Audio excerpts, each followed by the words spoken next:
Race जीतने के लिए दौड़ना जरूरी नहीं है, सबसे तेज दौड़ना जरूरी है। गाइज, इस वीडियो की लास्ट लाइन खत्म होने से पहले आप इतना मोटिवेट हो चुके होंगे कि शायद ही आपको स्टडी मोटिवेशन पर कोई और वीडियो देखने की जरूरत पड़ेगी। आप सभी स्टूडेंट जो ये वीडियो देख रहे हो, उनमें से सभी स्टूडेंट्स का रिजल्ट आ चुका है और आपने पूरे साल क्या किया इसका अंदाजा आपके रिजल्ट से लग चुका है। कुछ स्टूडेंट्स ने पूरे साल अच्छे से मेहनत करके अपने माँ बाप का नाम रोशन किया है और आप में से ही कुछ स्टूडेंट्स ऐसे भी हैं जो अपने माँ बाप का नाम रोशन करना तो चाहते थे लेकिन नहीं कर पाए, क्योंकि वो पढ़ना तो चाहते थे लेकिन नहीं पढ़ पाए।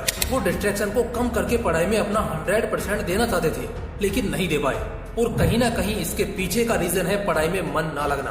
आप पढ़ना चाहते थे और अच्छा स्कोर भी हासिल करना चाहते थे लेकिन आप पढ़ नहीं पाए क्योंकि आपका कभी पढ़ाई में मन लगा ही नहीं। पढ़ाई को आपने हमेशा एक बोझ की तरह माना है जिसको आप जल्दी से जल्दी उतारना चाहते थे। आपके माँ बाप हर दिन आपसे पढ़ाई के लिए बोलते रहे लेकिन आप हमेशा पढ़ाई से दूर भागते रहे। लेकिन पढ़ाई से दूर भागना ये कोई सॉल्यूशन नहीं है, बल्कि आप जिस चीज से जितना ज्यादा दूर भागोगे वो चीज आपको पूरी लाइफ में उतना ही ज्यादा भगाएगी, वो आपको उतना ही तंग करेगी, फिर चाहे वो पढ़ाई से दूर भागना हो या फिर अपनी किसी कमजोरी से। और हाँ, अगर आपका पढ़ाई में मन नहीं लगता है तो आपको एक स्टोरी सुनाता हूँ और इसे सुनने के बाद आई एम श्योर आप पढ़ाई के लिए पागल होने वाले हो। ये कहानी है एक ऐसे लड़के की जो एक लोअर मिडिल क्लास फैमिली से था। वो शुरू से ही पढ़ाई में कमजोर था क्योंकि उसने कभी अपनी पढ़ाई पर ध्यान दिया ही नहीं। उसने कभी अपने आप को इम्प्रूव करने के लिए टाइम ही नहीं निकाला। उसके पिताजी एक मजदूर थे जो 40 डिग्री सेल्सियस की कड़ी धूप में मजदूरी करके अपने परिवार का खर्चा चलाते, अपने बेटे की पढ़ाई के लिए पैसे कमाते। और उसकी माँ एक हाउसवाइफ थी जो कि अपने घर को संभालती थी। उसके पिताजी बड़ी मेहनत करके पैसे कमाते और अपने सारे सपने भुलाकर उन पैसों से अपने बेटे की फीस भरते। उसके बाद में जो थोड़ा बहुत पैसा बचता उनसे वो अपने परिवार का खर्चा चलाते। उनकी लाइफ में एक भी दिन ऐसा नहीं था जिस दिन वो काम पर नहीं जाते, क्योंकि पूरे परिवार की जिम्मेदारी सिर्फ उन्हीं के कंधों पर थी। फिर भी उसके पिताजी खुशी खुशी ये सारे काम कर लेते थे। पता है क्यों? सिर्फ इस उम्मीद में कि एक दिन उनका बेटा पढ़ लिख कर बड़ा आदमी बनेगा और उस दिन उनके सारे सपने पूरे कर देगा। और उसकी माँ तो सिर्फ इसी उम्मीद में जीती थी कि एक दिन उसका बेटा कोई बड़ा अफसर बनकर आएगा। लेकिन उस लड़के को इस बात की कोई परवाह नहीं थी। वो मजे से एकदम चैन की जिंदगी जी रहा था। हर दिन दोस्तों के साथ पार्टी करता, बाहर घूमने जाता और अपनी लाइफ को फुल एंजॉय कर रहा था। अपने माँ बाप की और उनके सपनों की जो कि उन्होंने कई सालों से संजो कर रखे थे, उनकी उसे कोई परवाह नहीं थी। वो अपने हिसाब से अपनी जिंदगी को जी रहा था। वो पढ़ने का सिर्फ दिखावा कर रहा था और कुछ नहीं। और उसके माँ बाप उससे पूरी उम्मीद लगाए हुए बैठे थे कि एक दिन हमारा बेटा भी हमारा वक्त जरूर बदलेगा। लेकिन इसी उम्मीद में उसके माँ बाप की पूरी उम्र गुजर जाती है और उनका बेटा कभी उनके सपनों को पूरा नहीं कर पाता है। वह कभी भी वो ऑफिसर नहीं बन पाता है जिसका सपना उसके माँ बाप ने देखा था, क्योंकि उसने कभी मन से पढ़ाई की ही नहीं, बल्कि वह तो किताबें खोलकर सिर्फ पढ़ाई का ढोंग करता था। उसको इस बात से कोई फर्क नहीं पड़ता था कि उसके माँ बाप उससे कितनी उम्मीद लगाए हुए बैठे हैं। धीरे धीरे उसकी उम्र गुजरती गई और वह एक एक पैसे के लिए मोहताज होने लगा। और वो समय आने में देर नहीं थी जब वह कुछ पैसे कमाने के लिए दर दर की ठोकरें खा रहा था। अब उसे अपना पुराना वक्त याद आने लगा जब उसके माँ बाप उससे पढ़ाई के लिए कहते थे कि बेटा पढ़ ले, ये वक्त दोबारा नहीं आएगा और जब तक तुम यह समझ पाओगे तब तक बहुत देर हो चुकी होगी। और आज उनके द्वारा कही गई ये बातें उसके सामने सच हो गई। अब उस लड़के की जिंदगी में पछतावे के अलावा कुछ नहीं बचा था। अब वो चाह कर भी कुछ नहीं कर सकता था, क्योंकि वक्त सिर्फ एक बार मिलता है सबको अपनी जिंदगी बनाने के लिए। अगर इस पूरी कहानी में से सिर्फ कुछ बातों को हटा दिया जाए तो ये कहानी किसी और की नहीं है, बल्कि ये कहानी आपकी है। क्योंकि तुम भी अगर इस लड़के की तरह पढ़ाई कर रहे हो ना, तो वो वक्त आने में देर नहीं लगेगी जो वक्त इस कहानी में इस लड़के का आ चुका है। क्योंकि आज अगर तुम वक्त की कद्र करोगे तो कल वक्त तुम्हारी कद्र करेगा, और अगर आज तुम वक्त के साथ खेलोगे तो कल यही वक्त तुम्हारी जिंदगी को एक खेल बना देगा।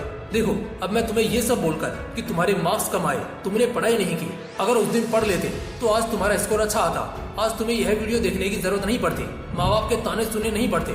ये सब बोलकर मैं तुम्हें गिल्ट फील नहीं कराना चाहता हूँ, बल्कि मैं आपको यहाँ पर मोटिवेट करने के लिए आया हूँ ताकि आप इस साल एग्जाम में फोड़कर अपने माँ बाप को और खुद को प्राउड फील करवा सको। तो देखो, अभी आपकी न्यू क्लास की पढ़ाई स्टार्ट होने वाली है और इस टाइम पर सभी स्टूडेंट मजे कर रहे हैं, लाइफ को एंजॉय कर रहे हैं। आप इस टाइम में थोड़ी थोड़ी भी मेहनत करके बाकी स्टूडेंट से बहुत आगे निकल सकते हो। बताता हूँ कैसे।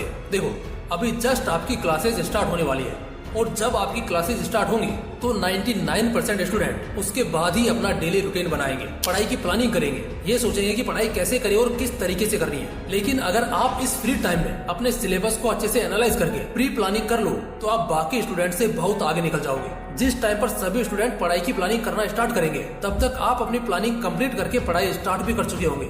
ऐसा करने से आप ज्यादा तो नहीं, लेकिन 75% स्टूडेंट से ऑलरेडी काफी आगे निकल चुके होंगे। आपको पूरे सिलेबस के बारे में में सब कुछ अच्छे से पता होगा कि मुझे अपनी पढ़ाई किस तरह से स्टार्ट करनी है और किस तरह से रेगुलर पढ़ाई करते हुए अपने सिलेबस को एग्जाम से पहले कंप्लीट करना है। देखो, जो वक्त गुजर गया उसका आप कुछ नहीं कर सकते हो, लेकिन जो वक्त आपके पास है उसका अच्छे से यूज करके आप अपने फ्यूचर को सेट कर सकते हो, अपने करियर को बना सकते हो। तो चॉइस आपके हाथों में है कि आप जो वक्त निकल गया है उस पर रिग्रेट करते हुए अपनी जिंदगी को गुजार दोगे, या फिर जो वक्त आपके पास है उसका अच्छे से यूज करके अपनी लाइफ को ब्राइट बनाओगे। देखो, सच तो यही है कि जिंदगी को जीने के लिए आपको मेहनत तो करनी पड़ेगी। अगर आप आज मेहनत करोगे तो कल चैन से बैठकर खा लोगे, लेकिन अगर आप आज चैन से बैठ जाओगे तो कल चैन से बैठकर नहीं खा पाओगे। वो किसी ने कहा है ना कि अगर आज 8 घंटे अच्छे से बैठकर पढ़ाई कर लोगे तो कल 12 घंटे खड़े होकर धूप में काम नहीं करना पड़ेगा।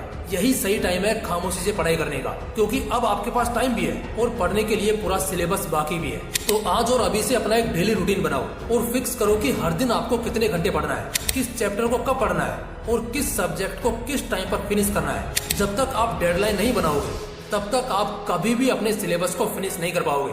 माना कि आज आपके पास 10 महीने हैं, लेकिन वो दिन आते देर नहीं लगेगी जब आपके एग्जाम में सिर्फ 10 दिन बाकी रह जाएंगे। इसलिए हर सब्जेक्ट के हर चैप्टर की एक डेडलाइन सेट करो कि आपको वह पर्टिकुलर चैप्टर या सब्जेक्ट कब फिनिश करना है। और सबसे इम्पोर्टेंट, सिर्फ पढ़ने से ही कुछ नहीं होता, पढ़ने के साथ साथ आपको रिवाइज भी करते हुए चलना है। इसलिए आज आप जो भी पढ़ रहे हो उसको नेक्स्ट डे रिवाइज जरूर करो, ताकि वो चीज आपके लॉन्ग टर्म मेमोरी में सेव हो जाए। और एक सबसे बड़ी मिस्टेक जो आपको नहीं करनी है, जब भी आप कोई भी चैप्टर या टॉपिक पढ़ते हो तो उसमें आपको जो भी कंफ्यूजन या डाउट रहता है उसको तुरंत एक डायरी में नोट कर लिया करो।